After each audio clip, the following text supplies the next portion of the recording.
All right, yapping some transfer portal in South Carolina here on the postgame show.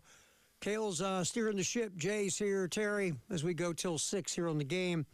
You know, Jay, the one guy I think is interesting that we don't even talk about anymore was Isaiah Augustov, who came in from Colorado, got very little run last year, is back on the team again this year. We're talking about former four-stars. This guy's a former four-star. Hardly saw the field last year, is still on the roster. Maybe you're changing offensive systems, you're changing run game systems. I don't know, maybe this is a guy again. Maybe the new style of offense South Carolina's going to run might be more to his skill set. I don't know, but he's still here, man. He is, and he had a year with Kendall Briles at Arkansas, I think earlier, because he went, I think, from Arkansas to Colorado and now to Carolina. So there is at least some familiarity. What that looks like, I don't know, and why he didn't get more of an opportunity last year. I would imagine Terry has a lot to do with how he practiced. That's how most football coaches are. How you doing during the week? This is a practice sport, and then you get to go out there and execute on Saturday. So, what that continuing development looks like will be interesting. And as we said, it's now a much more crowded room, which is good. It creates competition, but it does mean that with 6 guys, a couple of them aren't going to see much time. Let's just be honest about it. I'm with you. There seemed, and I'm trying to remember. I don't have his stats in front of me right this second, but I think when he left Colorado, he was their leading rusher, and it was Shedeur Sanders' senior year and the Travis Hunter Heisman year, but they didn't run well, and they didn't have a great offensive line. I think he was their leading rusher, but maybe with only around 500 yards. Yeah, it was somewhere like no more than that.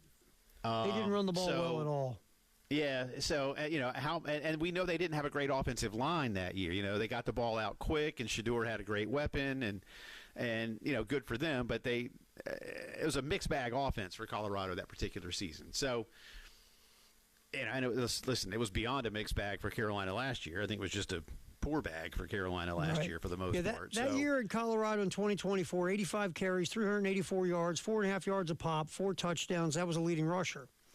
Then maybe I'm getting 500 from some receiving yards too. Maybe that was total offense. Let's see, receiving yards were 62. So he had about 446 yards of total offense. All right, so not far from 500, man. You're in the neighborhood. Yeah. You're in the ballpark. You're okay. Like I said, I didn't have it in front of me, but I remember looking and thinking, it was somewhere in that neighborhood. So, and then last year he had 2 carries for Carolina for a yard and 1 catch for 16. Yeah. That was it. Yeah, that's it. So, not a whole lot of reason to. I don't want to say to be optimistic. I mean, you can be optimistic about anything you want to be in life, but there's just not a lot to build upon.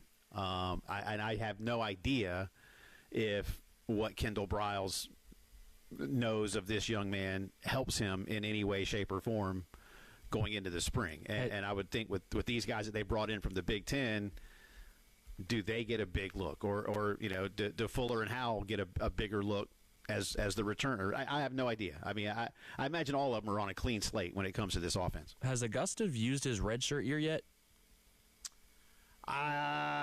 Good question. Because last year he hardly played. And in his freshman year, when he was at Arkansas, he only appeared in 4 games.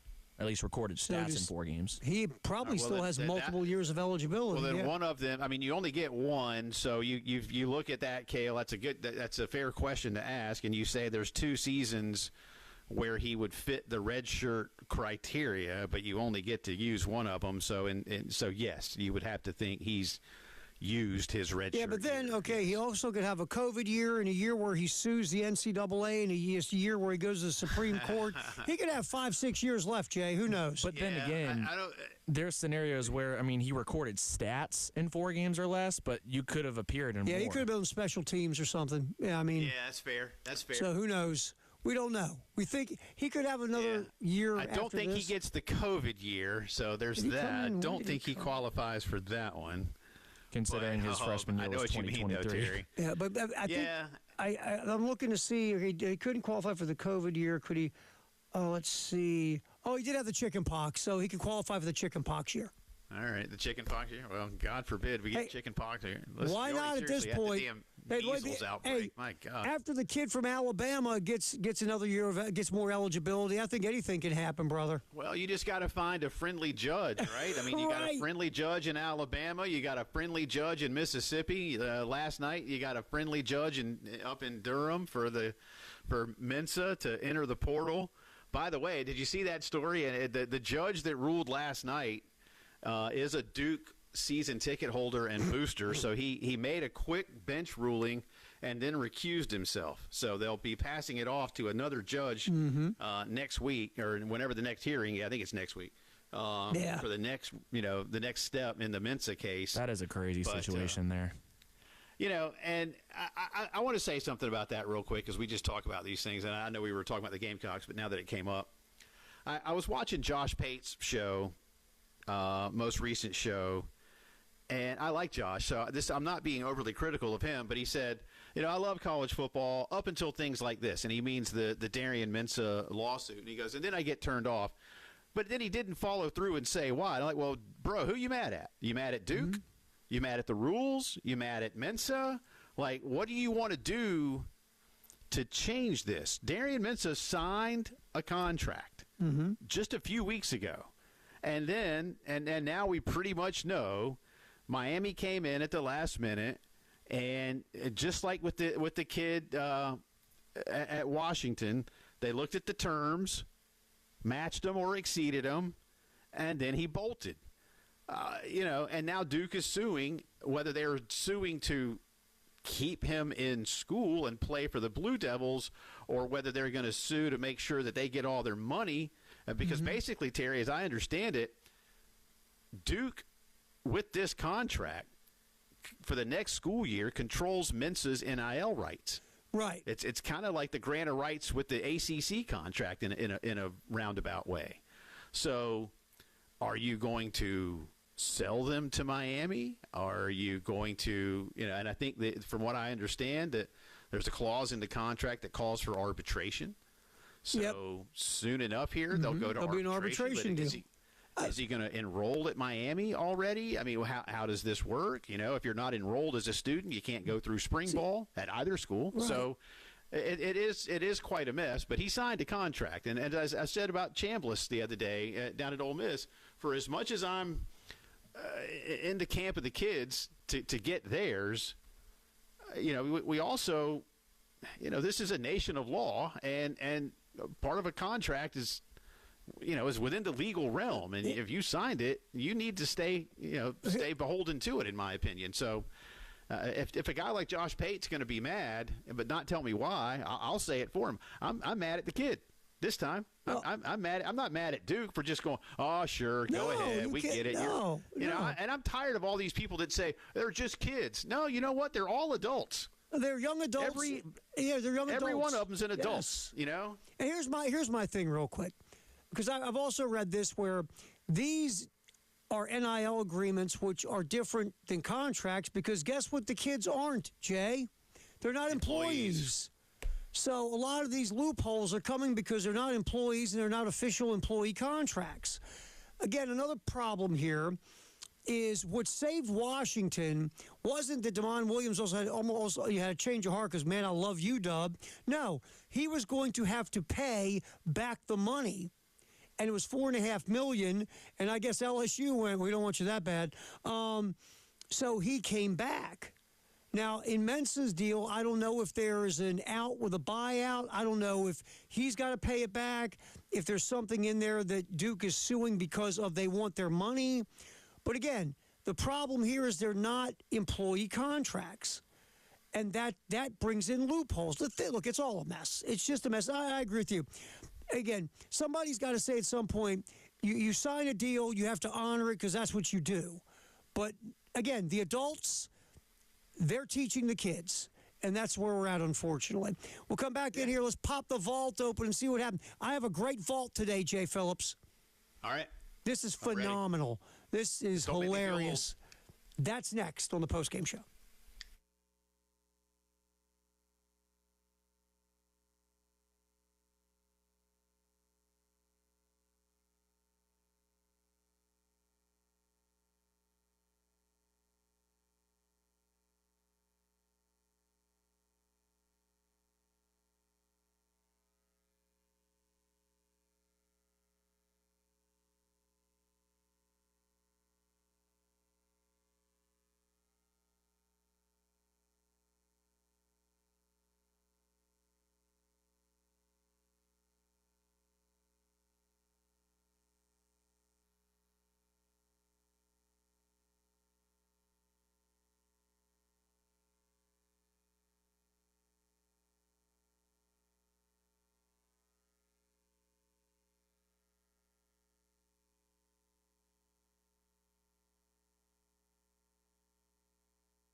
Oh, time to check the vault here on the post-game show. Jay, Terry, Kale's here, making sure we don't go off the air. We are here till 6. Try my best. I got confidence in you. Jay doesn't, but I've got confidence in you. I have some. Oh, that means a lot. Thank you, Jay. Ready? This day, fellas, 1990. This is phenomenal. At the Australian Open, John McEnroe becomes the first player ever thrown out of a match. He threw a massive tantrum while leading Michael Penfore's 6-1, 4-6, 7-5. So they're in the fourth set. McEnroe's down 2-4, throws a tantrum, and gets evicted from a major championship match. And it took till 1990. I mean, that was really kind of the tail end of his career. Yeah, that's good self-control from Mac. Yeah. I love that guy. Tennis too. in the 80s was so much fun. Oh, my God. I told you that story the one time I was flipping around the TV. I was a young Terry Ford. USA Network used to carry a lot of sports. Remember the USA Network? And they still have USA Network. Yeah, it's still. And are they still around? They still have. That's where I get all my Premier League, Terry. They still have USA Network still around. When okay, I was good. in my WWE phase, I watched Monday Night Raw. That's right. USA Network had Monday Night Raw. So McEnroe and Connors are playing a match, and who was the bad boy of tennis before McEnroe? Jimmy Connors. Right. So Connors and McEnroe are playing this match. It's just some regular old match, and McEnroe starts flipping out about a call. So McEnroe, you know how always, whenever, like, the opponent of McEnroe would just stand there and stare at him, right, while he's going crazy and calling the umpire names and everything. So Connors is standing there, and McEnroe is just losing it. And he just keeps going and going.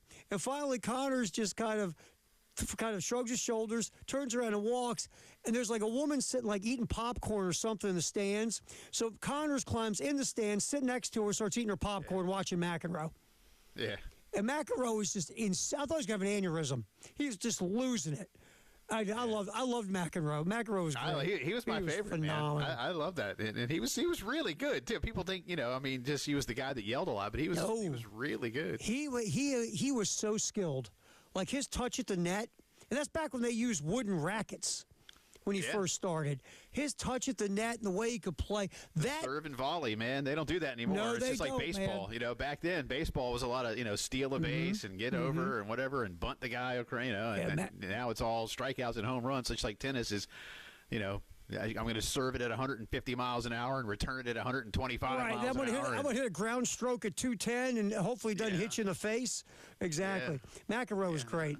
McEnroe and Connors and Borg and those guys. That Wimbledon with Borg and McEnroe, that tiebreaker.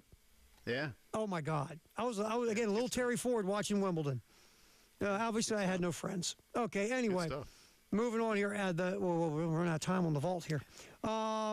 This day in 2019, Golden State guard Klay Thompson set an NBA record by making his first 10 three-point attempts. That's insane. It is. Klay scored 44. Golden State beat the Lakers. First 10 three-point attempts by Klay Thompson. By the way, Klay Thompson. Where's Klay now? Is Klay in Dallas now? Yeah, he's in Dallas coming off the bench during watching that mess. But by the way, Klay Thompson, and I don't know if people who watch basketball knows, but Klay Thompson will be a Hall of Famer. Yeah, he's great. Klay Thompson, a phenomenal two-way player in his prime before he started getting hurt. And then this happened on this day in 2024. Hit it, Kale. When I was a young girl, I loved the game of basketball from the 3rd grade on. I just had the basketball bug, and I would be out there all day practicing and just shooting, and I was just in my own little world, and I was happy. And my dad would call me in, and I'd kind of like pretend I didn't hear him, and then my parents would say, Tara, come in and do your algebra homework. Basketball is never going to take you anywhere. Stanford has won it. Tears of joy for the Stanford Cardinals. They've won the national crown for the 2nd time in the last 3 years. Tara Vanderveer joins the 1,000-win club. It's a beautiful achievement. She's done it with class. Tara stands on top, passing Pat Summit, win number 1,099. There's room for a lot more championships is what I see. There's room right up there for a big one. I just think we just got to keep filling it out. Tara Vanderveer on this day becomes the winningest college basketball coach with W number 1,203. Wow. How about that? Wow. Yeah.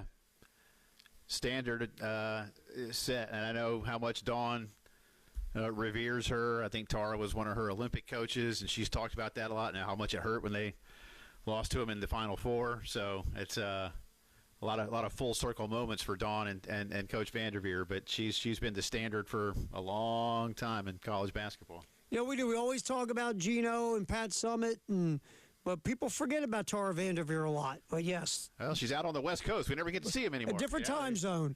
So, it's a whole different world out there. Yeah, I mean, it's a different country. This day, win number 12,003. All right, there's your vault. The college football playoff. They got to figure out what the bleep they're doing, Jay. We're going to get into that next. The deadline's coming. I'll fix it. Yeah, it's easy. We can take care of it. Maybe we'll do it next here on the postgame show.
All right.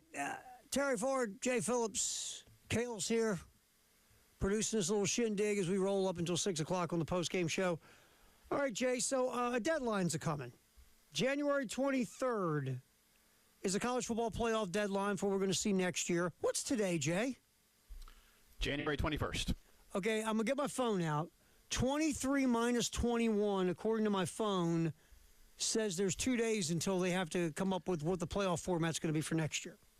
Yeah, or it'll remain the same, right. Just so everybody knows. It isn't like they're just going to stop having the playoff. And this is an ESPN deadline that was extended from December to this week. And, again, if they don't have it just stays at 12. A new format, then what we saw the last two seasons will just simply remain in place for another year, which isn't the worst thing in the world. But I'd like to see it go to 16 because I'd like to see more games on campus more than anything else. But the big thing, Terry, right now is the real gulf between what the Big Ten wants and what everybody else wants. Now, to put a quick kind of, just nutshell version of what's going on here.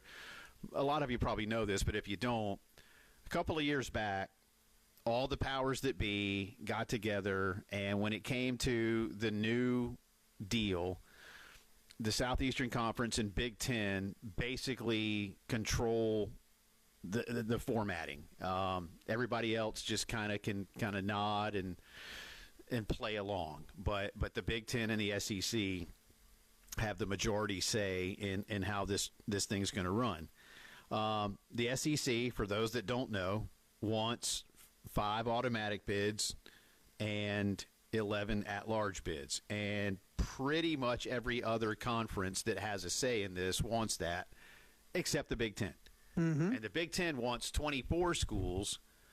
They want 4 automatic bids for the Power 4, and then some at-larges here and there, and 1 for the Group of 5. But what the Big Ten wants is to ultimately do away with conference championship games and instead devote a couple of weekends around that period of time to play-in games for the right to go into the college football playoff. Basically, and look, right or wrong doesn't really matter here. Tony Petitti, the Big Ten commissioner, is a TV executive. And right. What he wants is more television inventory for the Big Ten's TV partners, more, in his words, meaningful games. And let's be honest, Terry. I don't advocate for this, but I'm not going to disagree with him that play-in games to the field of 24 or whatever would be meaningful. They would. So I get it.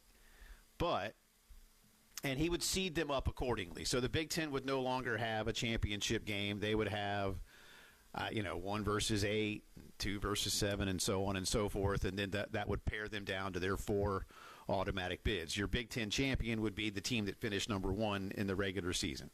And he wants everybody else to do the same thing. I get it. I don't want it, but I get it. I prefer 16.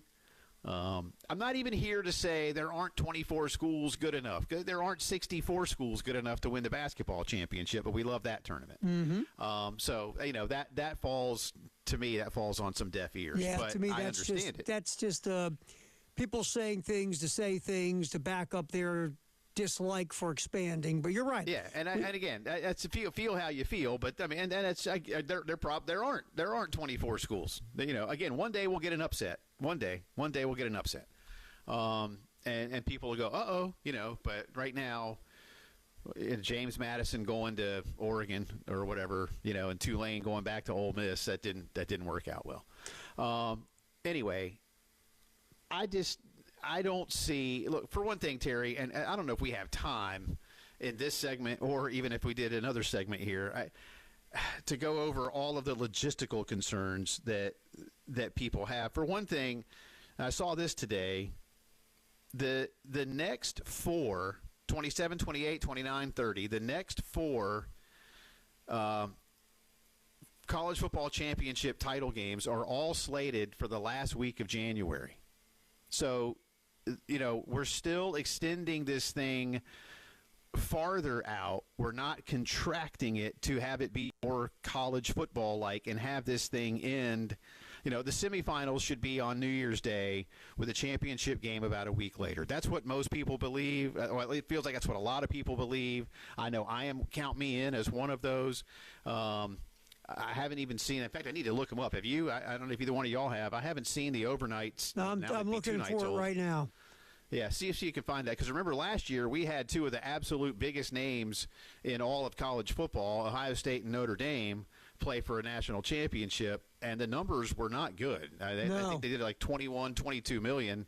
That's not good. Most you need to be getting closer to 30 for a game like that. But because there's just a lot of college football fatigue, they didn't do well. So anyway, college football needs to be played earlier, and you need to start the season earlier. Instead, you're going to have more games and extend the season even farther, or so it would appear. I don't think that's good for the sport.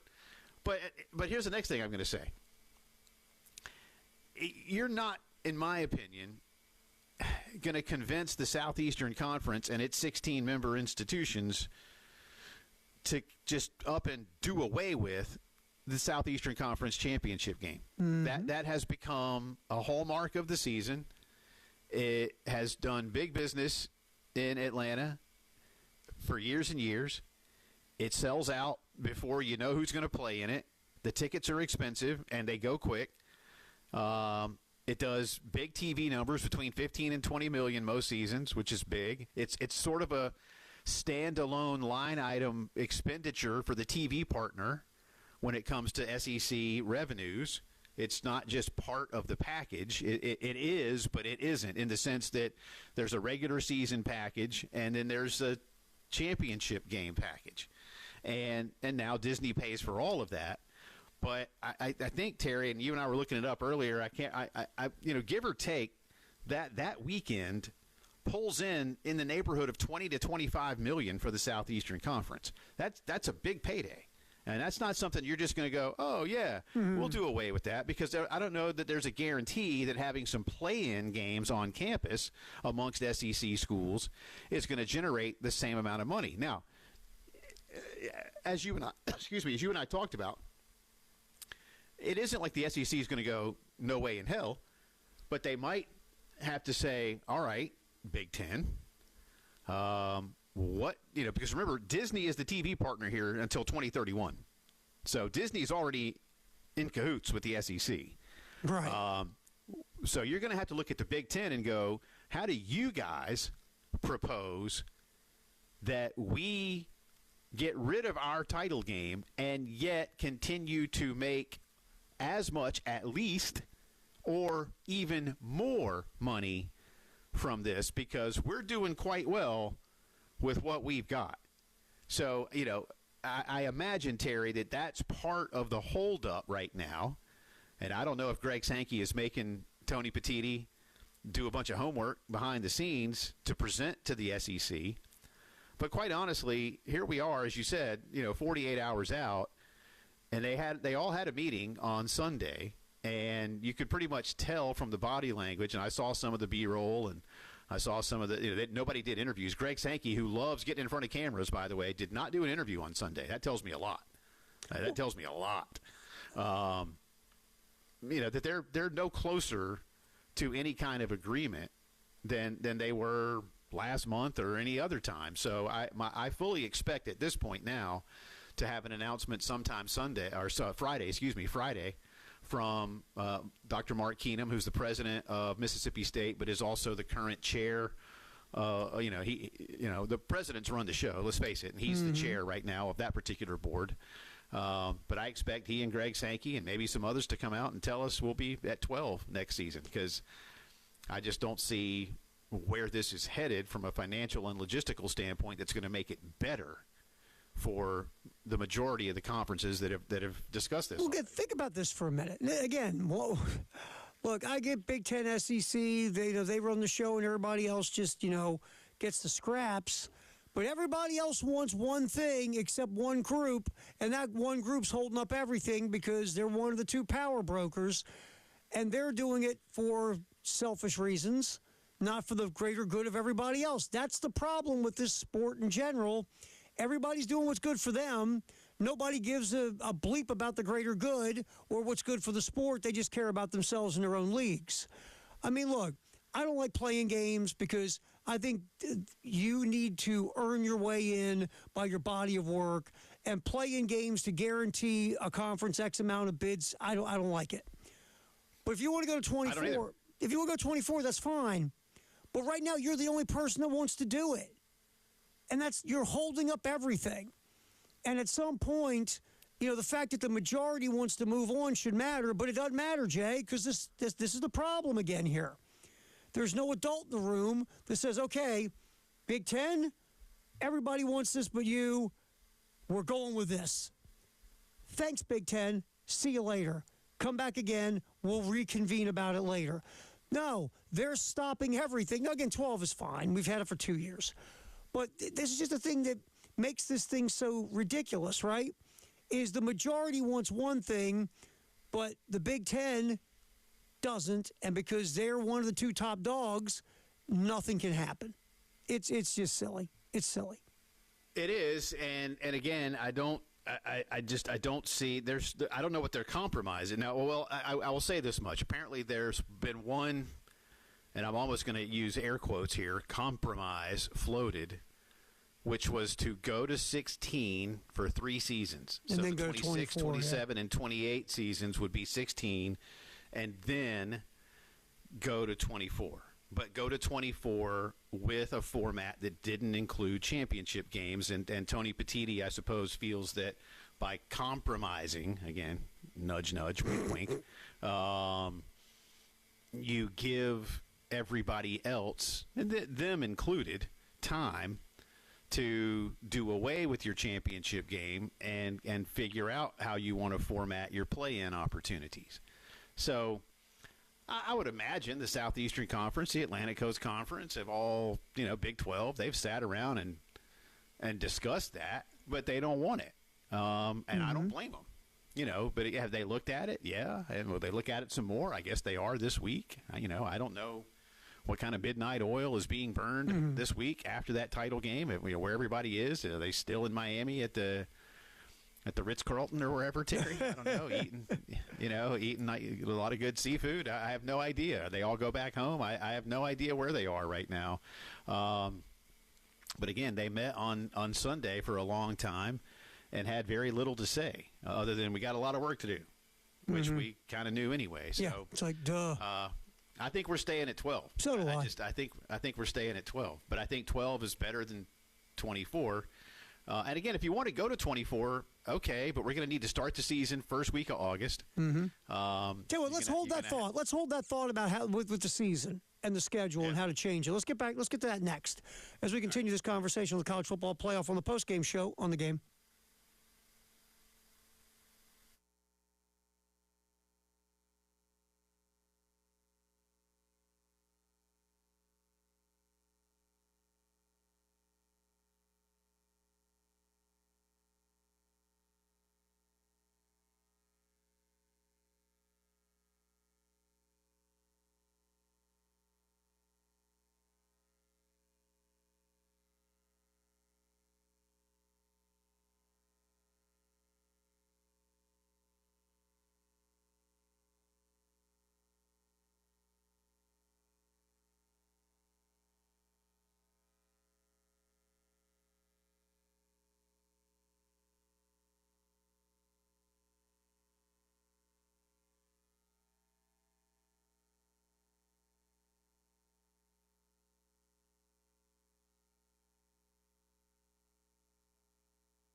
All right, we're rolling the post-game show. Kale's got his finger on the buttons, which is always dangerous. Jay's here, Terry Ford, as we go up until 6 on the game.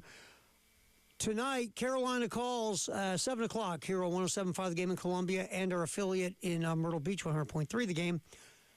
On our sister station. No, it's tomorrow, not today. I'm totally screwed up with the holidays. Today's Wednesday, right? Sure. Okay. Tomorrow we have Carolina calls here at 7. There you go. On the Game in Columbia and Myrtle Beach. Tomorrow, on our sister station, B106, the South Carolina women travel to Norman. A very tough task against number 16th ranked Oklahoma.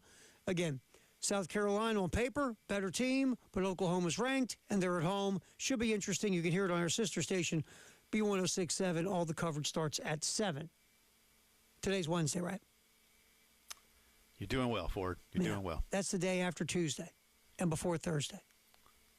Most weeks, that's true. And we're in Columbia, South Carolina. Last time I checked. Okay. All right. I am.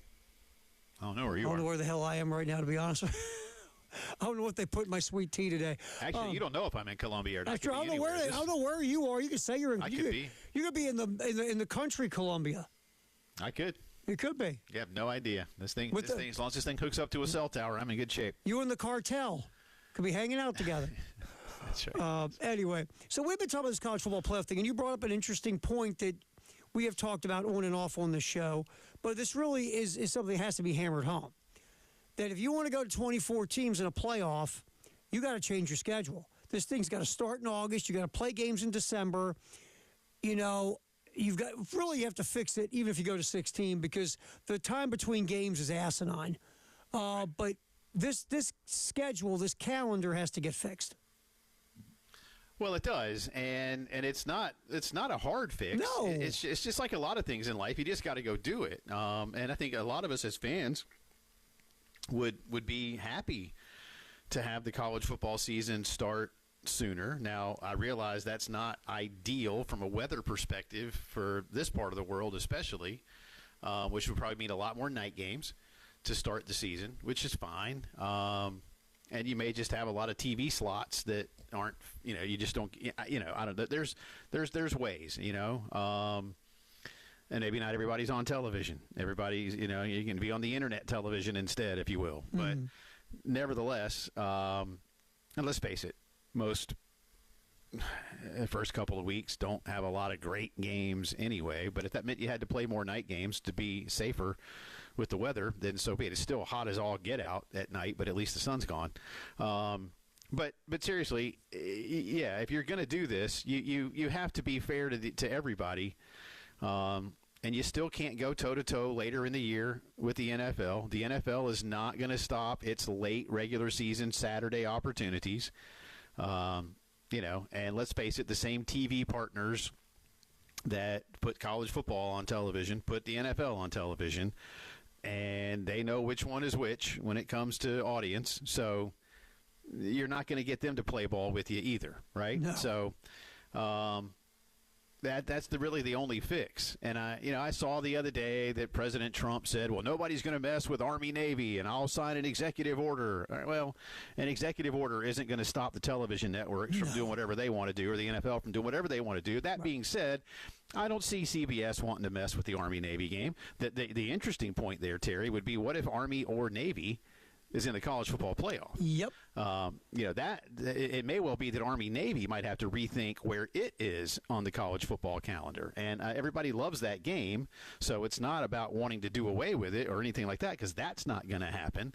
But, having the president threaten an executive order is kind of, I may as well say I'm going to sign an executive order. Right. It's not going to matter. No. If they change this thing logistically, then the Army-Navy game is going to have to think about being changed as well. But even if it weren't, they'll just let that game kick at noon or 1 or whatever, and then they'll play a playoff game after it. It's not that big a deal. That's a lot of hot air, in my opinion.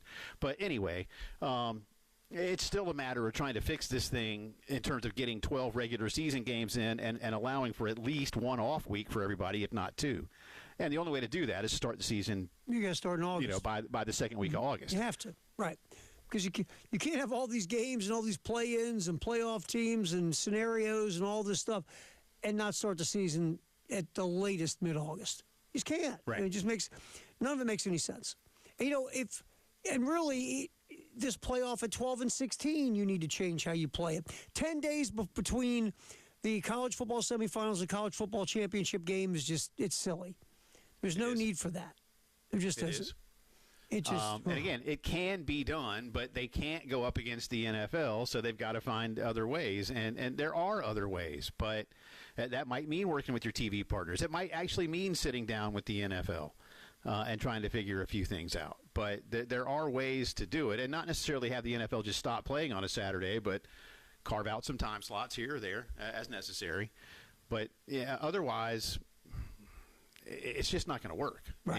And that's a big part of the equation right now is making sure you don't have diminished returns from an audience perspective. You'll still sell out stadiums, at least if you're on campus, and that's a whole other conversation I'd like to have, by the way, which I know I can't, because they're gonna, they're still beholden for whatever reasons. They'll tell us, oh, we need to keep the tradition of the bowl games. Why? Mm-hmm. Do you? Do you? I mean, look, I know there's probably a small percentage. I don't think fans feel that way. I was Terry. getting ready to say, I think this is driven by, again, the deep pockets of the people who are involved in these bowls. Because no fan I know of, and I mean, there's probably a few, there's always a few or a small percentage. No one has said to me, though, man, this college football playoff thing, I hate it. Why? It's ruining the bowls. Has anybody said that to you? Have you? Nope. I mean, I know you like to frequent the grocery store. Has anybody ever walked up to you at the grocery store and said, hey, Jay, by the way, those tomatoes, they look rotten. Second thing, hey, I don't want the bowl games to go away because I fancy me. I love watching that Cotton Bowl. I don't want a playoff game to ruin it. I haven't heard one person say I hear a lot that. more of there's too many bowl games relative to hearing we need to keep the Big Six bowl games. And as I've said, and I'm dead serious, again, I offer fixes when I see a problem.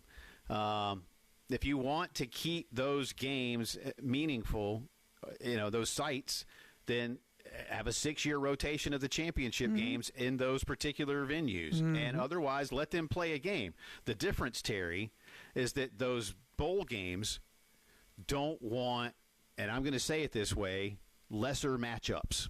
So in other words, the Rose Bowl still wants the best matchup possible with big names. And so do the others. Okay, I get that. I totally get that. And you can still get big names in your bowl game.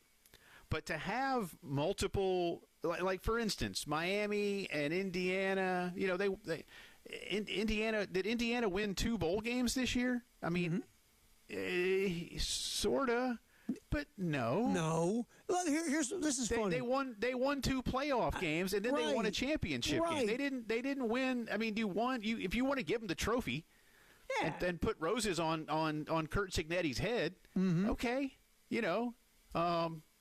but they won a playoff game. That's they won is. playoff games. Look, there are as good amount of fans. If you said, just look at somebody and said, okay, so remember when Indiana beat Oregon? Yeah, what bowl game was that? I mean, because no one pays attention. It's now the college football semifinals.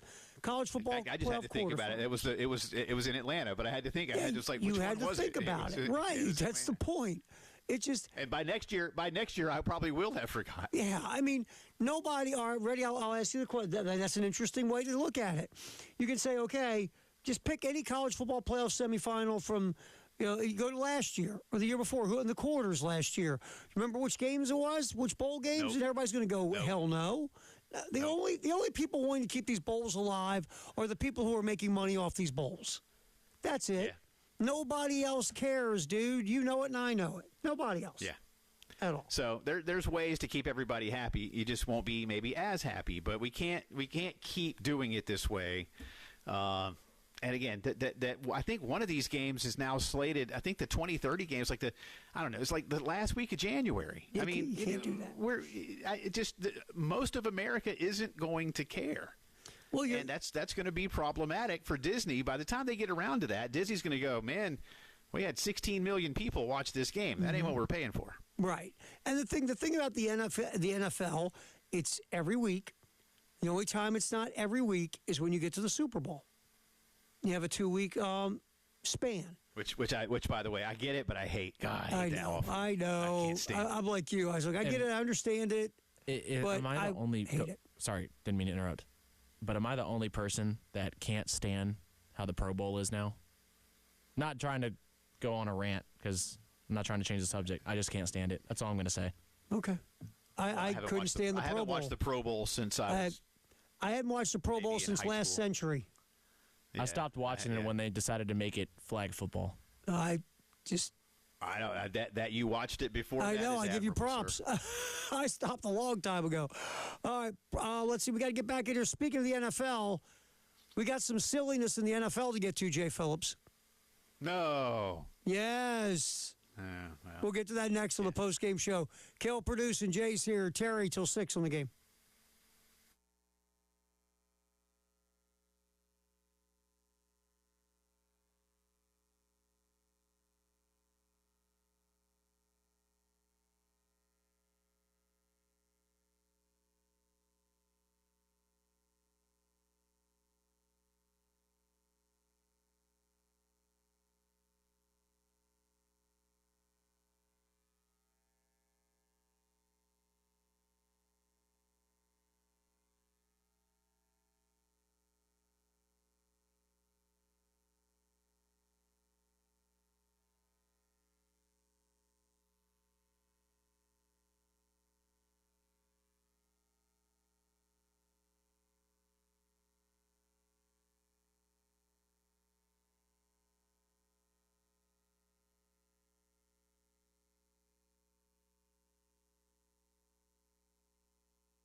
Oh, time check the traffic. Only a couple. So far, so good. Nice work on the roads. 2 accidents, Cushman Drive at Farrow Road and also Gervais at Millwood Avenue. And obviously construction. I-26 between Hugie and I-26. I-26 between Bush River Road and Old Sandy Run Road. I-20 between I-26 exit 64 and 65 at Broad River Road, and I-20 between Sunset Boulevard and Bush River Road. Come back, talk about some of the interesting things going on in the NFL. Buffalo Bills owner talked today. Maybe the Buffalo Bills owner shouldn't talk. We'll get to that and some other things in the NFL next on the postgame show.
We're here. That's on me. Trying to get a little sound together with Kale. Post-game show. Terry Ford, Jay Phillips here on the game. We have we're sitting there trying to get the Terry Pagula sound, the owner of the Bills, and the computer is just spinning. That little spinning thing that comes on, and it's spinning. Yeah. And it's spinning. And it's spinning. Technology, Terry Ford's biggest enemy. I'm happy to bring it back if you need me to, man. You can just say, like, I wasn't expecting that until we were sitting there and it's spinning, and we're like, crap.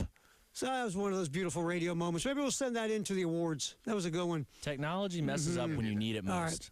All right. So today in Buffalo, look, the Bills are a very successful franchise. They've been it's for always a while. good story that starts with that, Terry. Today in Buffalo. Today in Buffalo. Oh, man. A tropical 17 below today in Buffalo. All right. So the Bills, and I want to be fair, because the Bills have been a good franchise. They made the playoffs, 8 out of 9 seasons under Sean McDermott, who was fired the other day. Yeah. And so when McDermott is fired, I guess the thing that's really got people frosty is McDermott gets fired, and, okay, agree or disagree with that, but what raised eyebrows across, like, the NFL and fans and media was the guy who came in with him 9 years ago, Brandon Beane, the general manager, not only does not get let go, but gets a promotion, Jay. Right. And here's a guy, I mean, his draft record is above average. Is it like, oh my God, wow? No, but it's above average. I mean, they have brought in talent, but also there's been some holes in this roster, especially this past year. The wide receiver room might have been the worst in the playoffs. The defense is aged. You know, I mean, it's been so bad at wide receiver, they're bringing dudes off the street to play wide. They went and I think they talked to James Lofton, Jay. But it's just, so Brandon Beane not only does not get fired, but gets promoted while Sean McDermott gets let go. Terry Pagula, the owner of the Buffalo Bills, also owns the Sabres, tried to explain and talk about why he let McDermott go but kept Beane. And one of the things he talked about was Keon Coleman, who they drafted a few years ago out of Florida State in the second round. Pagula sat in front of a microphone today, Jay, and basically said, Brandon Beane did not want to draft Keon Coleman. The coaching staff wanted him. And Beane is such a great team guy, he drafted Keon Coleman. First of all, forget the fact the coaching staff's gone. Even though you are thinking about the offensive coordinator as the possible head coach, and the offensive coordinator, I guess, wanted Keon Coleman. You know who else is on the roster, Jay? Keon Coleman. Right. I mean, you just basically told Keon Coleman, We didn't really want to draft you. The coaching staff talked us into it. Yeah, I mean, I'm on the horn to my agent already, going, "Hey, get me out of here." And apparently, there's video circulating that would maybe tell a different story. Yes, that Bean was discussing drafting Keon Coleman. Yes. Yeah. So here's the other part of it. Then Brandon Bean gets up and starts to talk about these things. And go ahead and hit it, Cale. The wide receiver position has been an issue with this team, and a lot of people out there believe. You turn that up there, the computer there, Cale. And then obviously with the Keon Coleman signing, which hasn't worked out, how do you answer the fact that you have not given Josh? All right, don't worry about it. Very bad audio from the video feed from ESPN. Basically, Bean is saying, well, I drafted Keon Coleman and blah, blah, blah, blah. It's this, again, why are we doing this, Jay? Why are we doing this? I'm not. Yeah, and the owner, I've seen it now too, and the owner, Mr. Pagula, who apparently is a nice man. I don't know. He's not like some owners. I don't know how meddlesome he is. I think for the most part, he lets his football people do their jobs. He lets guys do their job. Yeah. But today it was awkward. I think he's trying to stick up for himself and why he promoted Bean even further up the chain. But there was that part of it. And then there was the admission that I basically fired Sean because of what happened in Denver. And it just, I don't know. He's not a very, look, sometimes a lot of it is the polish of how you come across in a press conference setting. And God bless him, Mr. Pagula he doesn't do press conferences. You can tell. Not his strong suit. He's not good at it, and so it's awkward, and he's not necessarily stammering, but it's just, it's like, sir, you're not really making the case that you think you are here, and you can certainly do a better job. The whole thing, Terry's a mess, and I know they're going to open a new ballpark, and they want a clean slate. Just say some of those things, and not that I advocate for this, but sometimes, you know what, you don't have to tell the whole truth. Maybe you can just, like, hey, we just feel like and he did kind of allude to it. I would have stopped there. He said we kind of hit the proverbial wall. Well, maybe leave it at that. That's it. Just leave it there and say, I've been looking, and I love Sean, and we've had a good run, and we've got the MVP quarterback, and he had a bad game, and he's beat up, and he is. Apparently, Josh Allen's more beat up than people realize. He had a bad game, Terry. I mean, those two fumbles, that fumble at the end of the first half, I'm still, look, for all the Bills fans that are like that interception play, which, again, we talked about it at length yesterday, and so as everybody else, was an interception by the rules of the National Football League. But you want a moment? Mm-hmm. Josh, what the hell was that at the end of the first half? Well, I'll go even deeper. I mean, seriously, what was that? If you want to start criticizing the coaching staff, why are you in the gun with 16 seconds left? You get the ball to start the third quarter. You're in your own territory. It's a one-score game.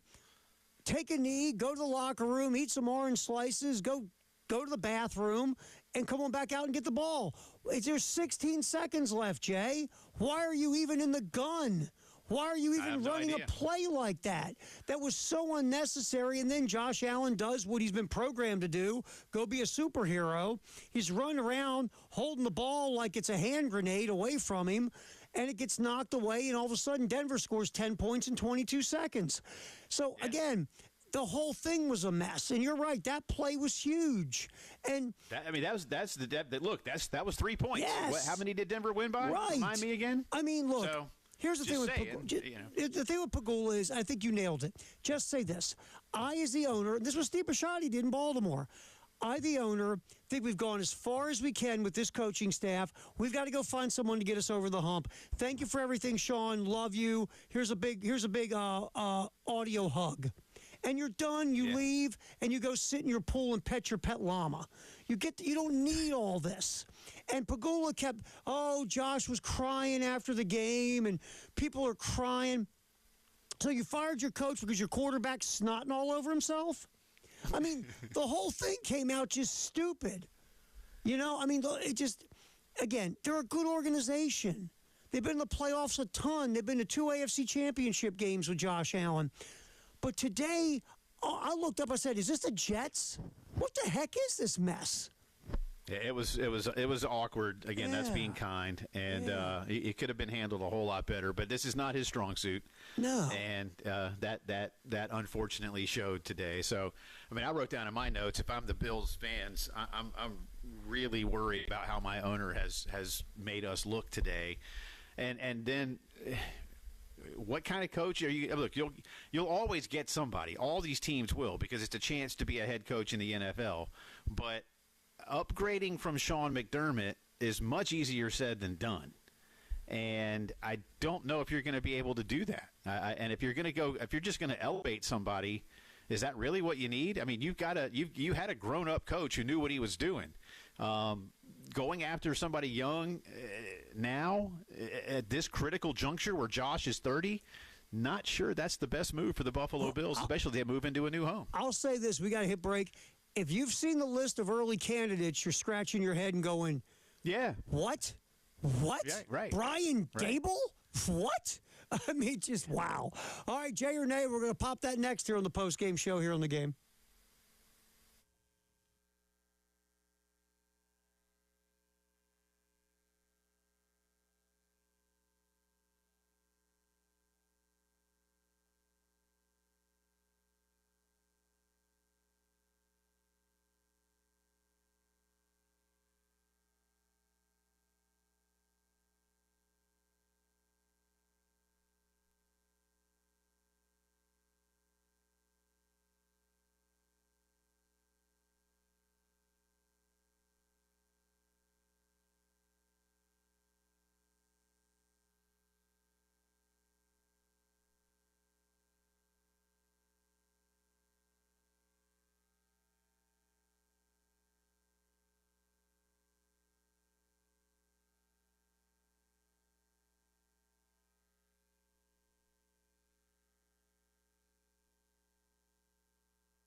No, I'm going to do some Jay or nay here in just a minute.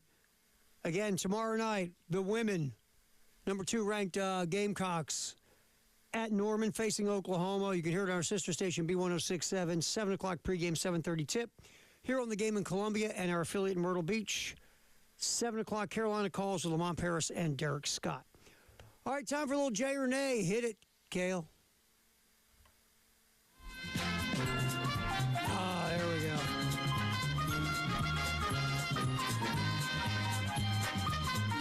You're getting into the groove there. I'm telling you, I'm digging this, man. All right. I wish you ever get the hankering to be on a game show, Jay?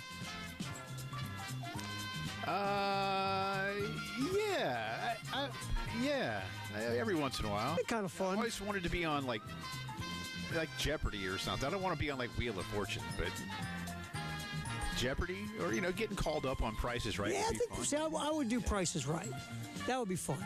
I used to watch that every day. Jeopardy's hard, man. But I'd like to try Jeopardy. That's the thing with Jeopardy. I'd get Mongolian kings for 100. Yeah. And then I would. Don't know any Mongolian kings. Yes, I'm saying that's the kind of categories I would get.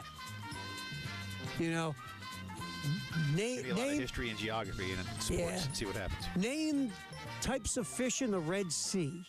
I mean, that would be the kind of stuff I'd end up getting. And I would lose miserably. I wouldn't get the stuff I know. I believe you. Like, I believe you. Name the NFL quarterbacks. I'm in. Anyway, all right, Jay or nay? I'm going to do an easy one for you. Jay or nay? Okay. Andrew Jones in the Hall of Fame.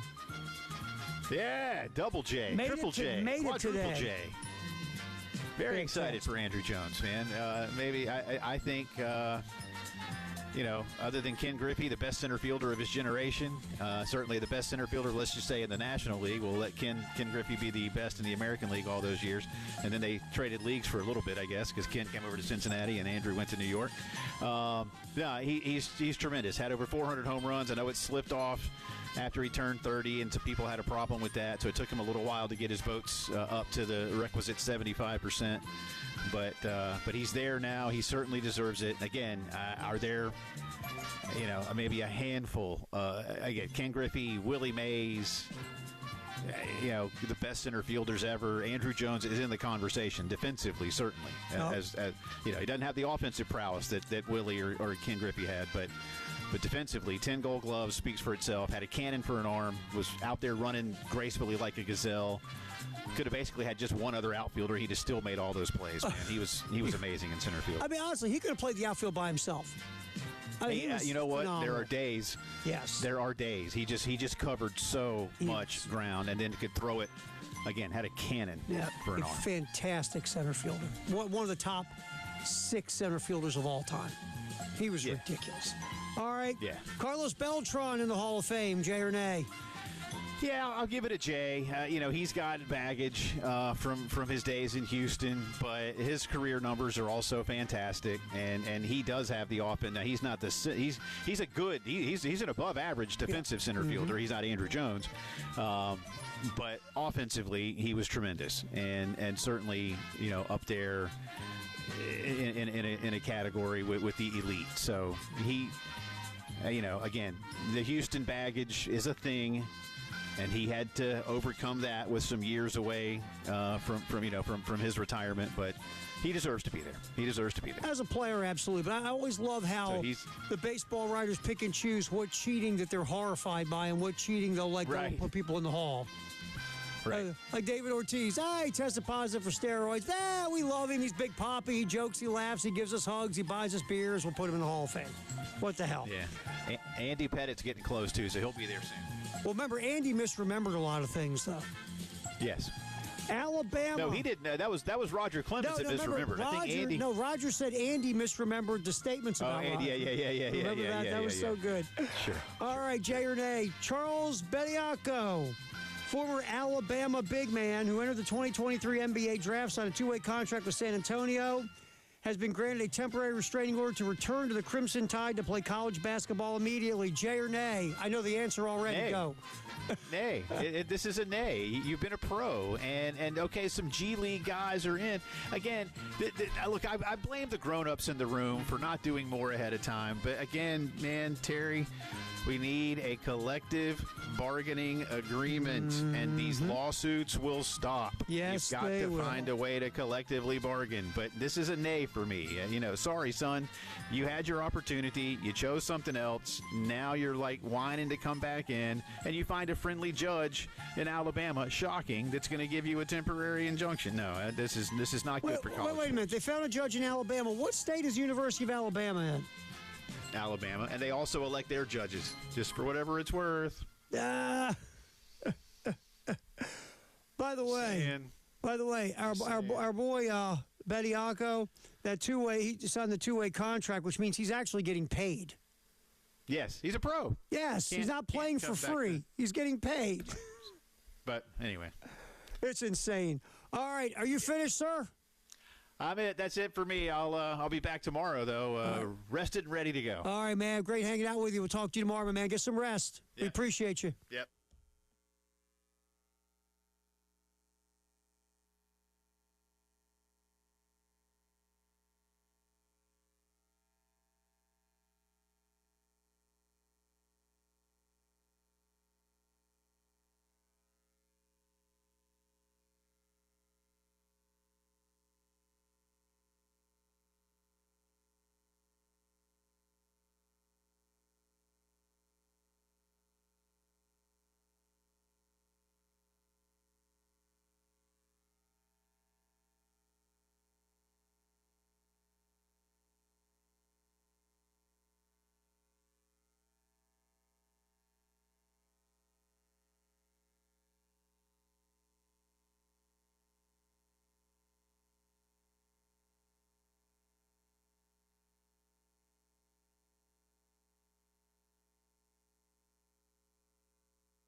All right, so far only a couple of accidents. Again, fine work so far on the roads. Cushman Drive at Farrow Road and I-26 westbound to Piney Grove Road there at exit 104.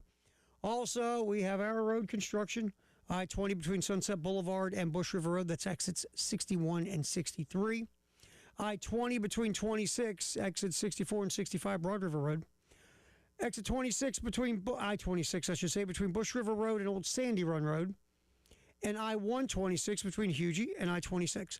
I will jump back in the 5 o'clock news, get you caught up on what's happening. We'll kind of take a little bit of a look at Lamont Paris and the South Carolina men, their win last night. Lamont will tell us what the team did well. Also, we'll look more at the Daria Mensa mess at Duke.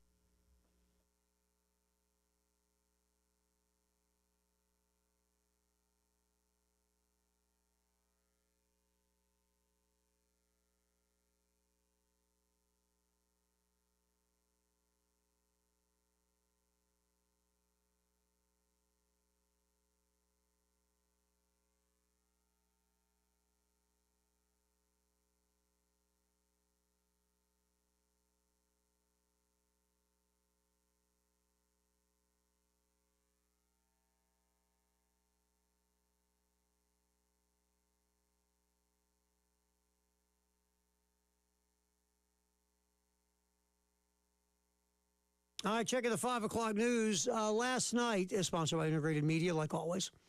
All right, last night at CLA, a big start right out the gate. Elijah Strong scored the first 11 for South Carolina last night. Gamecocks were up 11-0. Had a double-digit lead through parts of the first half. Oklahoma chipped away and chipped away and chipped away, made it 3 at the break. But then South Carolina built it back up to double digits in the first 5-6 minutes of the second half, and then never looked back with the win over Oklahoma to get their second W of the season in the SEC. Oklahoma only has one win this year so far in the Southeastern Conference. I was a huge fan of the hiring of Porter Moser at Oklahoma. Porter Moser got to the Final Four at Loyola of Chicago, along with Sister Jean, obviously. Also got to the Sweet 16 another year. I thought Oklahoma was a good hire. So far, Porter's got the NCAA tournament one time, and that's it. And if Oklahoma finishes near the bottom of the SEC, Porter Moser either will be gone at the end of the year or we'll get that one more, hey, your butt's going to be on the hot seat. We're going to give you another season to see if you can get this thing on track. So 85-76, I should say, South Carolina with the win.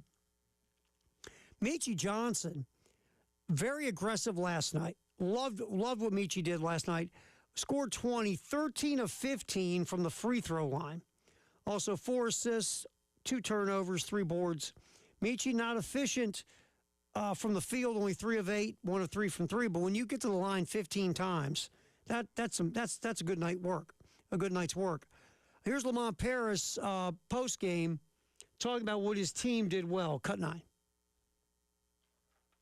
There was a couple things. One was just generally speaking, yes, we got off to a good start. Elijah was cooking, so that was good. But there were some things we did. Like, we executed some plays really well today. I mean, a couple of ones that were just wrinkles that we just put in a couple of days ago. That hasn't always been our strong suit. There was a inbounds play, a press breaker at the end that we haven't run, but we drew it up just based on what they had been doing to get in. We executed that perfectly. So I thought execution of what we wanted to do was really good. I thought defensively we did a pretty good job. They got some aggressive drivers that create contact. But I thought we did a fair job with that. We switched up the ball screen coverage a couple of times. We started switching it just to try to, at the point of attack. Early in the first half, they were getting some short rolls and kicking the guys. And, typically 5 men can't make those passes successfully, but Waggy and a couple other guys did a good job finding open guys. So we switched it up a little bit. I thought we did good once we were switching some of the ball screens, and just a lot of different things I thought was just a really good, some really aggressive drives. That was the other thing I thought we did really well. Kobe in particular made some strong drives. Meechie made some strong drives to the basket. But just generally speaking, I thought it was a good team victory. Elijah Strong, like I said, he hit his first 4 shots of the game right out the gate. Struggled the rest of the night, only 3 for 10, but that was huge. Get Carolina off to a big start. The last time they won an SEC game at LSU, remember, South Carolina didn't miss a shot for like the first 9 minutes of the game. So getting off to a good start was important, but more important is when Oklahoma cut the lead down to 3 at the half. In the second half, South Carolina just answered every time that Oklahoma tried to make a push. So nice win. Shot 49% from the floor to the Gamecocks, 45% from 3, 79% from the line, 16 assists on 27 made hoops. A nice night of offensive basketball for the Gamecocks. Oklahoma was cold early, started to kind of get it going, but still only 19% from 3, only 5 of 27. Kobe Knox had a really nice game, 18 points, 7-11 from the floor. Lamont said it, Kobe Knox was aggressive last night. He was going to the rim. And you need consistent aggression from guys like Kobe Knox. Mike Sharberjamps scores 10, 3 of those on really nice cuts to the basket, but I just think Mike has to be more aggressive. Only took 5 shots in the game. Again, the thing is, none of these guys are true lead dog number 1 scorers. And since you really don't have that guy, what you would like is consistent, solid production. Elijah Strong has showed you he can do it at times. Sharberjamps has showed you some offensive skill. He's just not super aggressive. Kobe Knox is not super aggressive, but he's shown you some moments. Michi's aggressive most of the time. Sometimes it's good, sometimes it's not.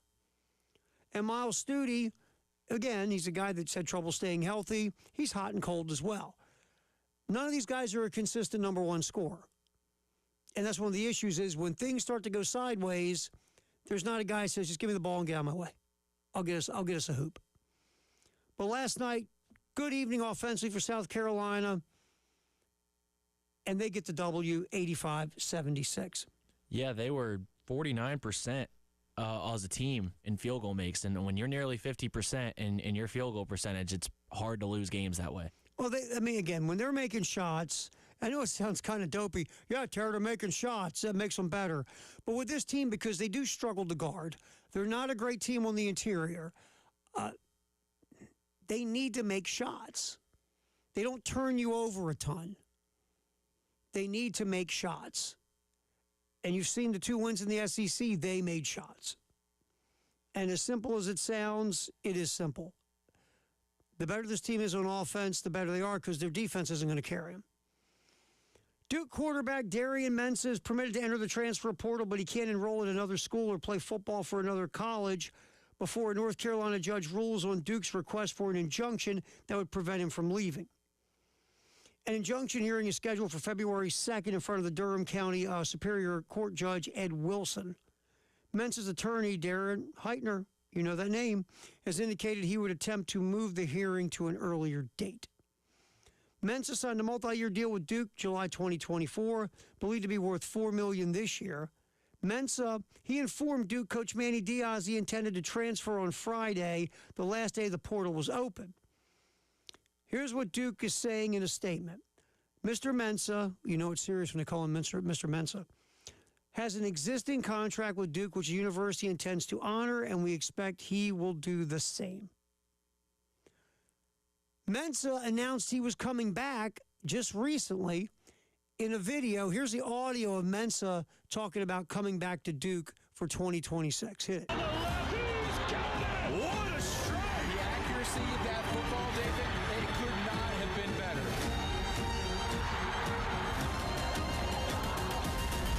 And with that, I decided to take my talents. No, I'm just playing. Let's run this back. Darian Mensah said he was coming back. Then all of a sudden, someone tampered. Who could that be? Miami. Someone tampered. We're name dropping? Someone tampered. Are we name dropping now? Not at all. Miami. Oh, man, I got this frog.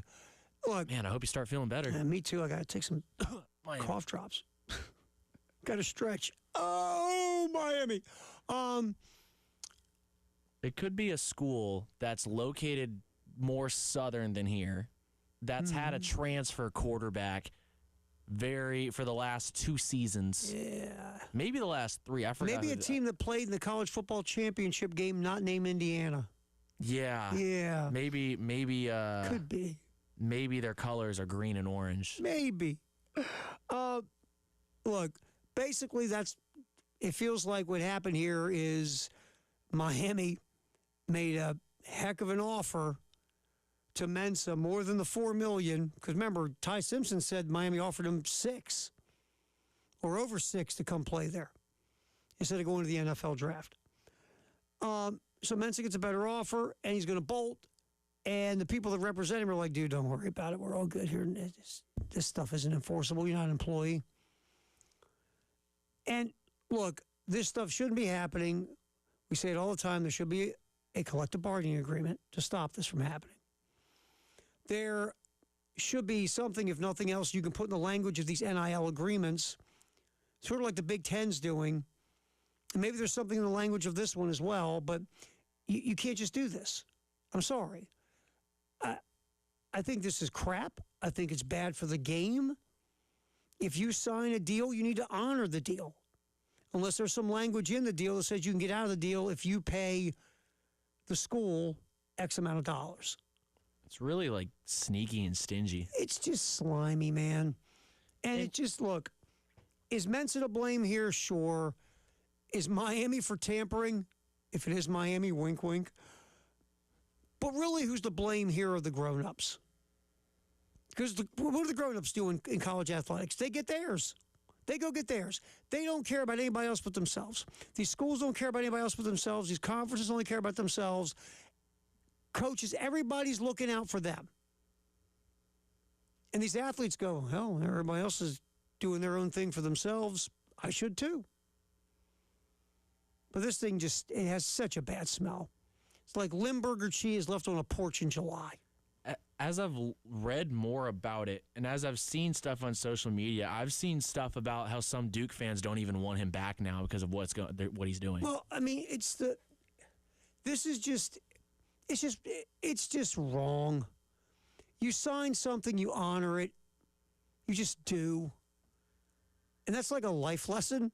But again, when you see all these other adults around you just taking care of themselves, they're doing them. You got schools and conferences. Nobody's honoring anything. Look, the colleges, the NCAA, which is the colleges, put together this CSC, right, to make some kind of enforcement rules and regulations for rev share and the NIL. The schools put this in place because they are the NCAA. You know what the schools are doing? Trying to circumvent the rules. Look at what's going on, going to court to try to get eligibility or whatever it is. It's insane. So these kids are just following what they see the grown-ups and the adults do. Who probably went to Mensa and said, we can get you out of this? A grown-up, an adult. Nobody said, hey, son, you need to honor your deal because there should be something called honoring the deal you signed. No. Let's see if we can get you out of it because I get the retainer. I wouldn't be surprised if these kids didn't really read all through the whole contracts and, we're kind of just like how it goes in cartoons. Ooh, a contract. Let's sign it. Well, these representatives should be going through this thing for them, too. And again, some of these people are certified, some aren't. It's just, it's craziness. Because, they're quote-unquote agents. Yeah, wink, wink. Agents, wink, wink, wink, agent. So look, all this is just, at some point, we have to have some sanity. There's got to be some rules. There's got to be regulations. If you sign a deal, you honor a deal unless there's some kind of escape clause or an opt-out or whatever where maybe you have to pay X amount of money. Like if Mensa had something in his deal that said if you leave before this agreement is over, you owe the university X amount of dollars.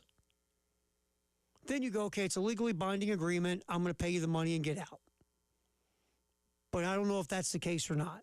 And if it's not the case, then what's going to be said is, well, the NIL agreement's not an employment contract. These kids aren't employees. So this whole thing is just bad. So many different ways it's bad. All right, it's 5 o'clock news sponsored by Integrated Media. We'll come back, hit the Gamecock Notebook, hear a little bit more from Lamont Paris about last night's W at home versus Oklahoma. That's next on the postgame show. Cale's here. He's just producing the gig. Trying my best. Making sure he doesn't hit the wrong button, and then we're in a lot of trouble. That self-destruct button is calling. Why is there a fire in the producer studio? All right, up next, the Gamecock Notebook on the postgame show here on the game.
All right, time to kick open the Gamecock Notebook.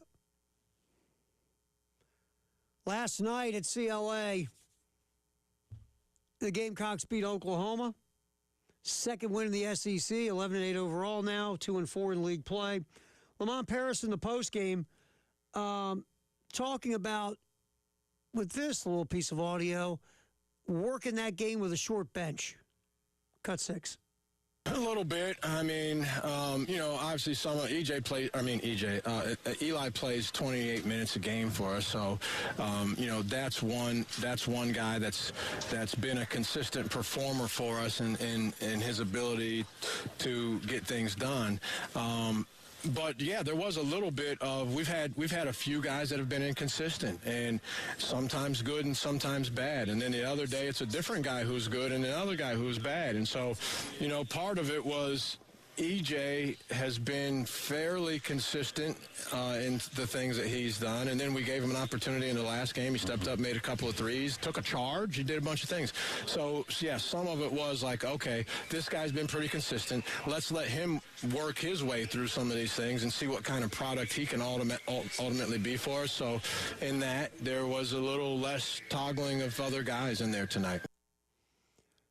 It's been interesting how Lamont has used the bench and guys who have gotten some run and guys who haven't. Or you see somebody for a few games and they disappear, and you see somebody else. Last night, Hayden Simeon, E.J. Walker, and Grant Polk, the three youngins got on the court. Really, E.J. Walker, 19 minutes, Grant Polk, 21 minutes. Simeon only played 3 minutes. Walker scored 4, Polk 5. Yeah, I mean, there's some guys who we don't, again, we saw them at some points this year. Now we don't see them. And part of that is, when you get your chance, it's not taking advantage of it. And, of course, Eli Ellis is hurt, to be fair. But, last night, Miles Studi scores 11 on 3 of 8 shooting, 3 of 5 from 3, though. Grabbed about 6 boards. There's a lot of veterans on this basketball team. This team, you go, all right, well, I got a lot of grizzled old dudes. They should be better than they are. But here is Lamont Paris talking about Miles Studi and the other older guys on the team. Cut 7. He did play well down the stretch. We ran a play for him. He made it. You get in these games in this league, and it's going to come down to what your older guys do. It is, your experienced guys. And Michi and Miles, and that's what I keep trying to tell Mike and Colby. Those guys have been around the block. Those guys are the ones that have to be able to make real plays and decisions. Then, you sprinkle in the young guys, and some days they have it, some days they don't. If they can help, Grant went out there and splashed one in finally. But you got to rely on your older guys, and I thought this was a perfect example of it for Miles. We're going to need Miles for the long haul to win games in this league, and so hopefully this really gets his confidence headed fast in the right direction. Miles Studi it's just been weird. He's been hurt.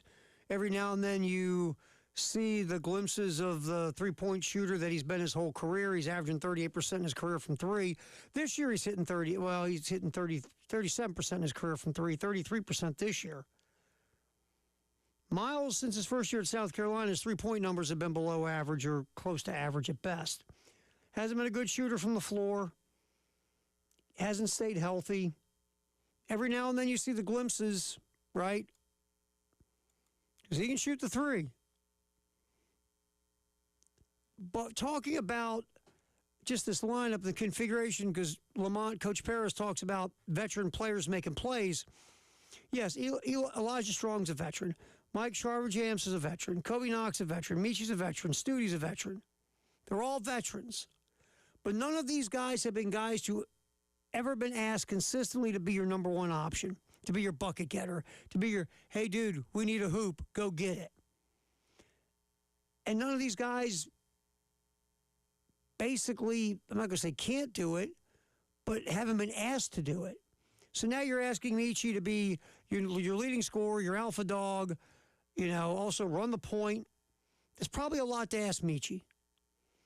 Michi's got game and skills, but he's not that guy. None of these guys are that guy. That's the problem. You're asking players who have never been the man, hey, I need you to be the man. It's tough when you've never been the man. And sometimes there's a reason you haven't been the man. So that's kind of one of the problems with South Carolina is you're asking guys to do things they've never been asked to do before, and they're going to do it to some level of success, but not a crazy level. So, all right, Lamont also talking post-game about defending the Oklahoma guards. Obviously, in the scouting report, you wanted to slow down Oklahoma's guards. Here is Lamont talking about defending their guards. Cut 8. I thought we did a good job with those guys for the most part. Like, not a lot of clean looks from three, especially for Pack. Mm-hmm. You know, we talk as you look through if you look through their stats, okay, it's not that this guy shoots 37% from three, and so you have to guard him like that. It's does he shoot more threes, or is he more likely to score twos? Nigel Pack is he's got a good 2-point field goal percentage, but the vast majority of his shots come from three. So we guarded him as such. Brown is almost the opposite, right? He's a little splits it down the middle, but he is a downhill guy. He can make some shots, so we tried to play him as such. I thought we did a pretty good job to that end. And then, Davis hits 2 threes in the corner, of course. I think he's shooting 13% from three before he comes in. Of course, this will be the game. Yeah. He makes those. So then our closeouts got crazy on him, and it was a little more difficult to stay in front of him. But all in all, I thought we did a pretty good job. Yeah, it was defensively, you got effort. This team is never going to be, a textbook crew defensively. They're just not. But there was effort on the defensive end last night. They'd forced some turnovers. The Sooners did turn it over 12 times. But at the end of the day, South Carolina won this game a lot on the offensive end of the court, as efficient as they were offensively. And just even the little things like, the extra pass, someone moving without the ball. Just a little stupid, dorky things that actually work. So the Gamecocks with a big win for them last night, snapping a losing streak with an 85-76 win over Oklahoma. Next up, Saturday, Buckyball, taking on Texas A&M and their head coach, Bucky McMillan. Gamecock Notebook, Terry Ford, appreciate you hanging around with us as we roll till 6. Of course, nothing new through the portal today, because remember, you have to announce by a certain day you're going into the portal, but you can go right up to whatever deadline the school will impose to make a decision. But obviously you have to be in class. You have to pretend you're a college student. Just saying. You're going to get booed by your classmates. So anyway, South Carolina next up will face Texas A&M. And the streak of games that South Carolina has coming up, it's in your best interest to win some of these. Well, they're coming off a win, so that gives them a little bit of momentum. So that starts a streak. They're running into a buzzsaw conceivably Saturday in College Station. Texas A&M plays a fast pace. They don't mess around. Adjusted tempo, they like to run. Buckyball is a thing. South Carolina, if you look at the analytics just with Ken Palm, are picked to lose their next 4, then beat Missouri, then lose 2, beat Memphis State, and lose 3. That's the projections. We'll see how it goes. But it'd be good to go against the projections by pulling off a W against a team that is they played well so far in the SEC, has Texas A&M. All right, that is the Gamecock Notebook. We'll pop back in here, a drive around the SEC. It's next on your postgame show.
All right, the traffic still, we're chugging along. Very little accident news to report.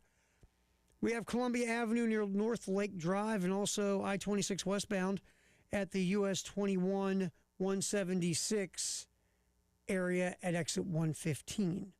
This one just came in from Columbia Pine Street near South Carolina 302. Come back, take a drive around the SEC.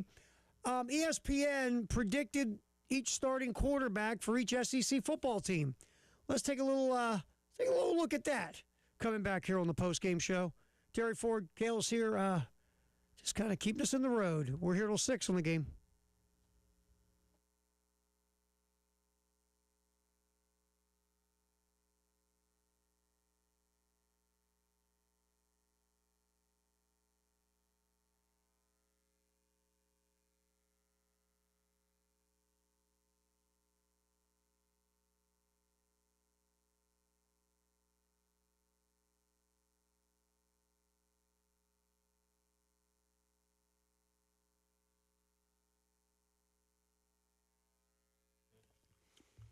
Okay, so ESPN gave this thing a shot as we go to our drive around the SEC on the game.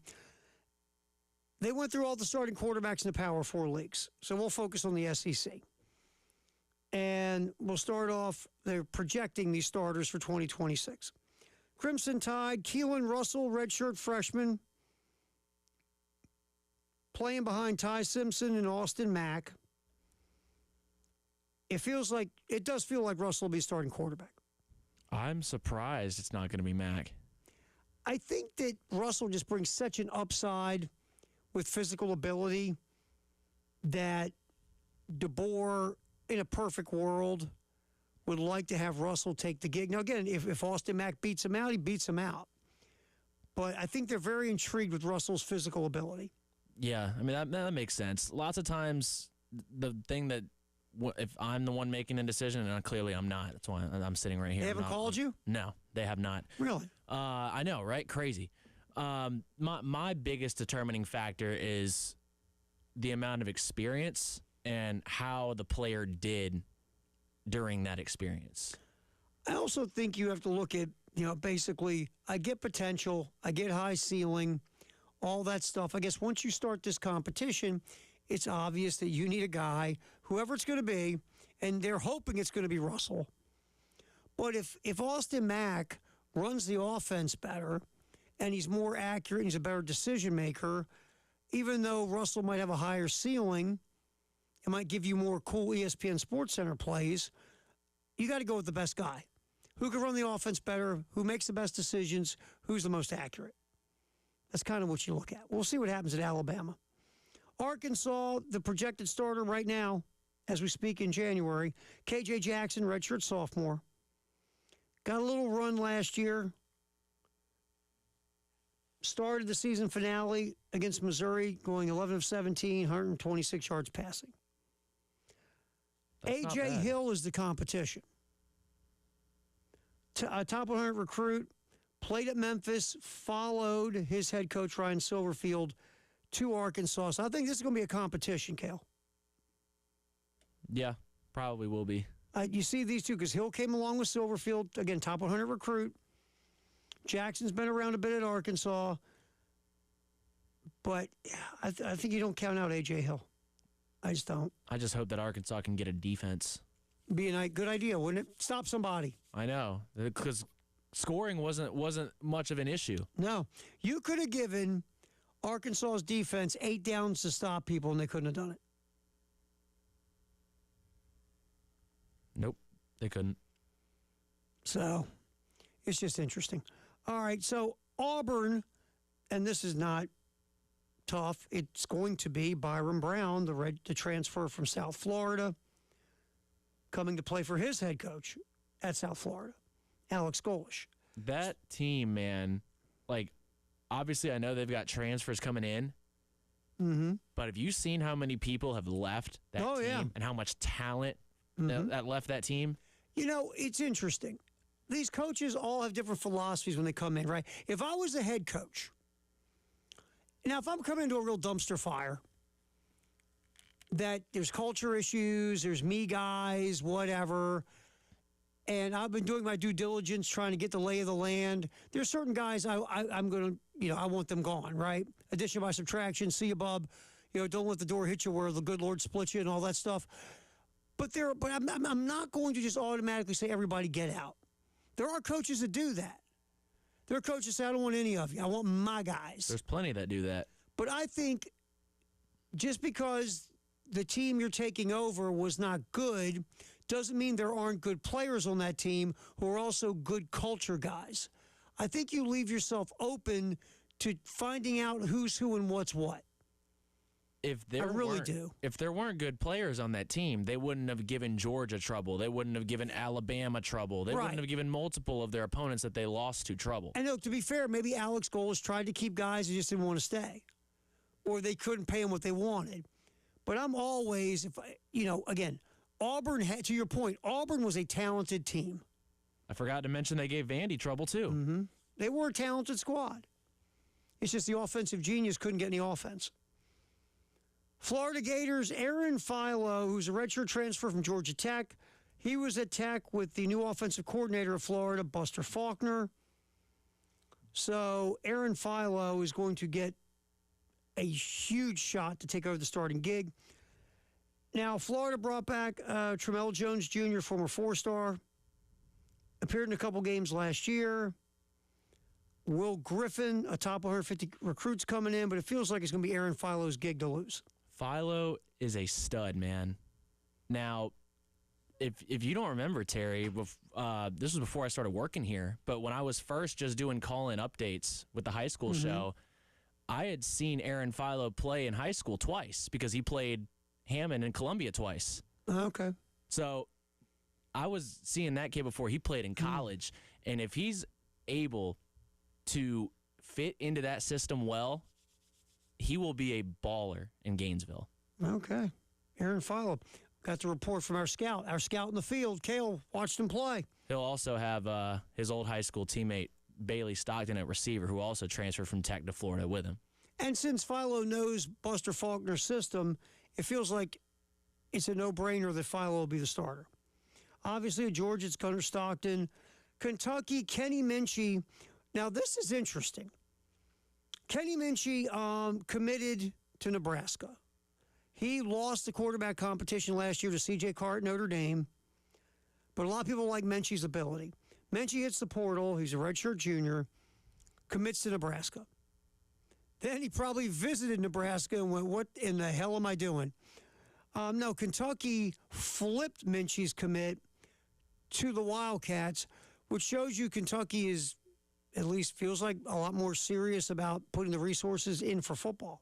I was about to say, because it's been a long time since I've seen Kentucky go and flip someone in football, regardless if it's a high school or transfer recruits. That's a pretty big deal. And this one it does feel like there was more money offered.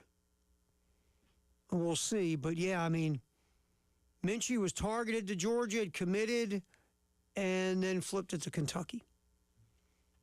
Very interesting. But anyway, Minchie is projected to be the starting quarterback for the Wildcats. LSU with Sam Levitt, no-brainer, who's transferring in from Arizona State. Mississippi State, Kamario Taylor. He's a big dude, man, like 6'4", 230. Played a little bit last year near the end of the season. He's also a dual threat. Yep, he ran for over 300 yards in the Mayo Bowl. It's Kamario Taylor's job. It's his gig. When you're thrown into the fire as a true freshman, lots of times that's how diamonds are created. If you can keep him there, he can develop through 3 or 4 years and possibly become a great guy behind center. Run the beginning of that by. That was a T-shirt. What was that again about diamonds being created? That's a T-shirt. I think you've just made yourself a T-shirt. Oh, can I sell it? Sure. Put it on 1075thegame.com. Sell it. We get 95% of the proceeds. All right. I want a quarter every time somebody says it. I want 10 cents. Missouri, it should be Austin Simmons, who's transferring in from LSU, who lost the starting LSU. Transferring in from Ole Miss, where he lost the starting gig to Trinidad Chambliss. But again, Austin Simmons should have been the starter at LSU. LSU again at Ole Miss last year. Simmons is talented, man. He's got talent. He's got skills. He threw the ball to the other team a little bit too much when he was a starter last year, kind of inconsistent. And Trinidad Chambliss just took over when Simmons got hurt. Now, Matt Zollers is an incoming freshman, number 6 pocket passer in the 2025 cycle. So we will see if he is going to be, true competition. Remember, Zollers had to play last year when Prabula got hurt.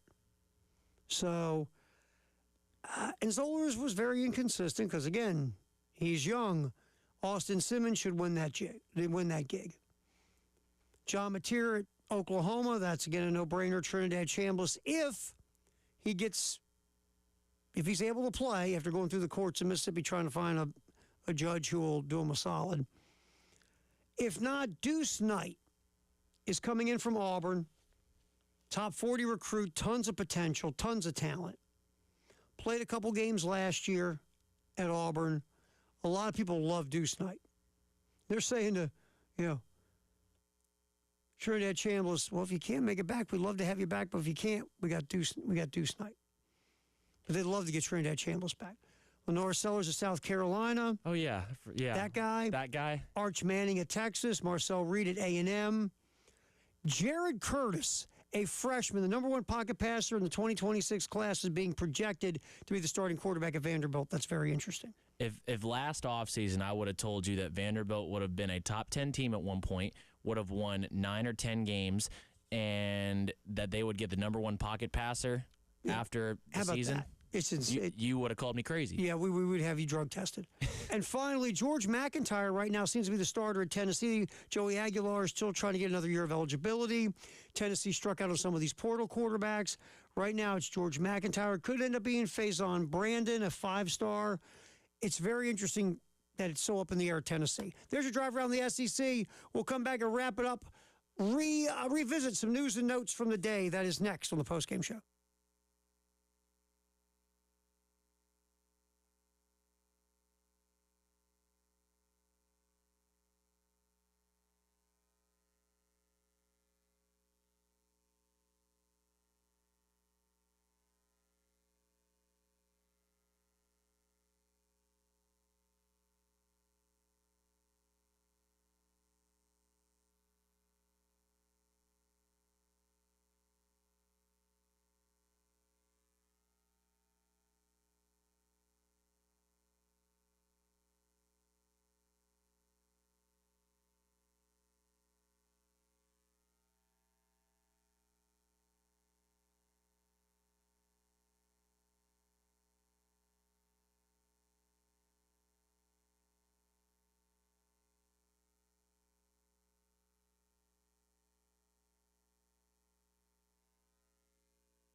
All right, final segment. We'll do a quick couple of picks versus the internet tonight, and we'll move on to some of the things we talked about earlier. We'll just reset.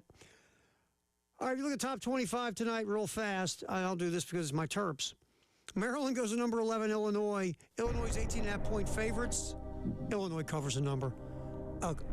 Maryland can't shoot. It's tough to win games when you can't put the ball in the basket. Matter of fact, when Maryland puts the ball in the basket, they should get 10 points. Wow. They're just struggling shooting the ball. Their leading scorer and rebounder has been injured. The first year under Buzz Williams, there wasn't a ton of expectation because you brought in 60 new players, but it's been a struggle to score. Maryland right now is 8-10 overall, 1-6 in the Big Ten. I think Illinois boat races my Terps. North Carolina, we'll do North Carolina because the woman that runs our market here is a Tar Heel. She's a North Carolina grad. Number 22, North Carolina hosting Notre Dame. UNC by 13.5. Notre Dame struggling in the ACC at 1-4.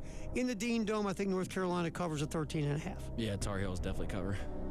And Notre Dame has been scuffling. Let's give number 7 Nebraska love. Undefeated, 18-0 in the year, 7-0 in the Big Ten. UW is showing up 2-5 in league play. Nebraska, 10.5-point favorite. Cornhuskers cover the number. Yep. There we go. You said it. Huskers cover. All right, it was a little Jay versus the internet in honor of our buddy Jay. All right, just re-racking a couple things. We talked about this mess in Buffalo. Terry Pagula, the owner, got up basically and said, you know, the criticism of the GM, Brandon Beane, isn't fair. Matter of fact, Brandon Beane, the coaching staff talked Brandon Beane into drafting Keon Coleman, the wide receiver. Brandon Beane, that wasn't his choice. And now you've thrown a current player on your team under the bus. You've just caused all this drama. And so that was the thing going on in Buffalo today. I want to circle back to, and we talked about that earlier, now you've got a player who's like, what? It may sound like that the organization really didn't want the player. The coaching staff did. Now the coaching staff's gone. But Keon Coleman's had some off-the-field issues, to be fair. The idea the Bills get rid of Sean McDermott, we didn't get a chance to really riff on this yesterday.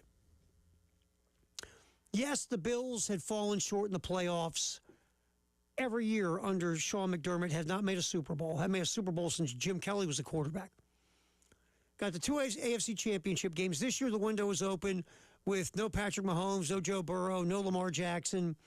You figured the Bills, with the most experienced team in the postseason in the AFC, had a shot. But the Bills, there was a flawed roster. The wide receiver room is not good. The defense is injured and aging. It was just not a roster that you go, yep, that's going to get to the Super Bowl. Everybody's just saying Josh Allen will carry them. Well, that's a problem in Buffalo. Everybody thinks, let Josh do it. And one guy is not going to carry you to a Super Bowl. It's just not going to happen. Last time I checked, he doesn't play defense, doesn't play special teams, doesn't throw it to himself, doesn't block for himself. And Josh Allen just had a bad playoff game. But you get rid of Sean McDermott because you said you hit the ceiling. Okay, that's fine. I get it. That's what Baltimore did with John Harbaugh. Mike Tomlin walked away in Pittsburgh because he just figured it was time because the Steelers had hit a ceiling as well. Who are you going to bring in better than Sean McDermott? Like, who are you going to bring in better than John Harbaugh? Mike Tomlin. Who are you going to bring in to break these ceilings? I've seen the list so far for the Bills. Brian Dable, who was awful with the Giants. I've seen Vance Joseph. What? Joe Brady, the offensive coordinator. Okay. I mean, the offense. It was serviceable. Yeah, I mean, they ran the ball really well. Josh Allen, obviously, is one of the better quarterbacks in the league. Brady is the OC for that offense and has a relationship with Josh Allen. Maybe that's why. Same thing with Dable. You don't hire a head coach because he's boys with the starting quarterback. Look, successful head coaches are CEOs of the team. They set a winning culture, and they're leaders. That's what you need in Buffalo. That's what Sean McDermott was. McDermott just, again, they couldn't get to the Super Bowl. John Harbaugh was that in Baltimore. Mike Tomlin was that in Pittsburgh. Those are the guys you go get. There's plenty of franchises that would kill to be in Buffalo's position with McDermott. I mean, McDermott was really good. Now, again, if you think you've gone as far as you can with him, that's fine. But out of the list of candidates we went over, none of those guys make you feel like it's an improvement over Sean McDermott. That's the thing. To make a change, you don't just make a change because you make a change. You got to bring in somebody better who's going to get you over that hump, right? Because that's what you're looking for. Brian Dable? Vance Joseph? I mean, Dable's been a proven failure. I mean, I don't know. God love you, Buffalo. All right, we're done. Finished history down the road. Cale, very nice job, my friend. Good work keeping us going, keeping the car on the road. Jay, obviously, great job hanging with us for 2 hours. He's getting better by the day, getting stronger. Happy to have our buddy Jay with us. Thank you for putting up with us as well. Terry Ford will do it again tomorrow on the post-game show right here on The Game.